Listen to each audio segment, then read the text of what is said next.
Ergonomics in Poultry Processing, produced by Adrian Fernandez, Justin Blumenstrath, and Graham Nelson.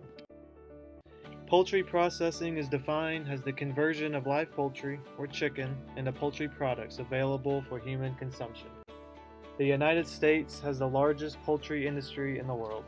There are about 200 production plants around the country. Poultry processing also has a large workforce of over 300,000 direct employees. These employees do a variety of tasks such as cutting, deboning, and packaging the chickens. The poultry processing industry is also one of the most dangerous industries there is in regards to occupational illnesses. The incidence rate of injuries for poultry workers is 5 times the national average. In 2012 alone, there were over 3,600 cases that required days from work. An effective approach to reducing the risk of the development of musculoskeletal diseases, or MSDs, is to identify some of the primary risk factors associated with these injuries. These risk factors can include repetition, which is the act of performing the same motion or series of motions continually, which can be affected by the speed of a conveyor belt or the number of workers available to do the job. Forceful exertion, which is the amount of physical effort needed to perform a demanding task, such as heavy lifting, hanging birds, and pulling off the skin. Awkward and static postures, assuming positions that may place stress on the body, such as reaching above shoulder height, leaning over a work table, twisting the torso, or maintaining a sustained posture for a long period of time. Cold temperatures, in combination with these other factors, may increase the risk of injury, as many of the tasks performed in poultry processing occur with a chilled product or in a cold environment. Poultry production workers are getting inflicted with numerous types of injuries. One of the most prevalent is carpal tunnel syndrome, caused by the repeated hand manipulation involved in tasks like cutting, washing, and deboning.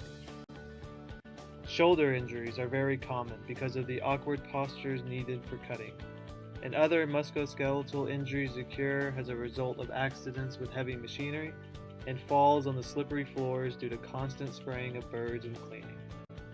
And for the employees constantly handling knives, accidental lacerations are a constant hazard. The fast, repetitive work and sometimes overcrowding makes cutting yourself very easy. Many poultry processors have found administrative solutions that can be used to combat the risk for injury. Some of these solutions include instituting a maintenance program to ensure knives and other cutting tools are sharp, since the use of dull equipment can result in workers having to apply more force than necessary to complete the task. Using a rotating schedule to address high-risk tasks. Job rotation may help alleviate physical fatigue and stress to a particular muscle or muscle group. Allow breaks to rest fatigued muscles. Cross-train employees to accommodate peak production and breaks. OSHA also recommends that employers train their employees on proper tool use, good cutting techniques, and proper lifting techniques. Many poultry processors have successfully implemented engineering solutions in order to minimize injury risks. The solutions presented in this video involve tools and workstations. In order to avoid injuries, the workers should consider the principles of hand tool design, one of them being that the tool should be bent, not the wrist.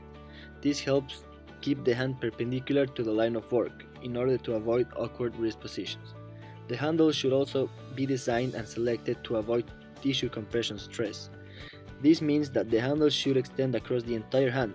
This helps prevent the restriction of blood flow through the arteries and also avoid pressure on small parts of the fingers, which leads to trigger finger. When selecting a tool, it is important to understand how the tool is supposed to be used and think of scenarios where the tool could be misused, possibly causing injuries to the workers. For certain processes that involve vibration or cold temperatures, the worker should use a handle that prevents the transmission of them to the hand. The texture of the handle should also improve the grip in order to reduce hand force. Many semi-automated systems are designed to allow the worker alternate hands. A hoist system is recommended to load rolls of plastic film. Field bags may be automatically closed. Seats, stools, and backrests should not result in extended reaching or bending.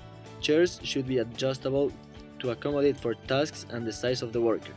Stools should have a fixed base so that it does not move unintentionally. and backrest is a type of leaning device that is independent back support without a seat. It is stationary, stable, and heat adjustable. It should provide adequate support for both the upper and lower back. In order to avoid shoulder abduction, it is recommended to incorporate a proper workstation height that fits the worker. This helps prevent excessive forward bending, improves comfort by reducing wrist deviation. Tilting the cutting block can reduce bending of the wrist. Also, a lower input and takeaway from the conveyor can help reduce reaching above shoulder height. Shoulder abduction over 20 degrees can increase muscle fatigue.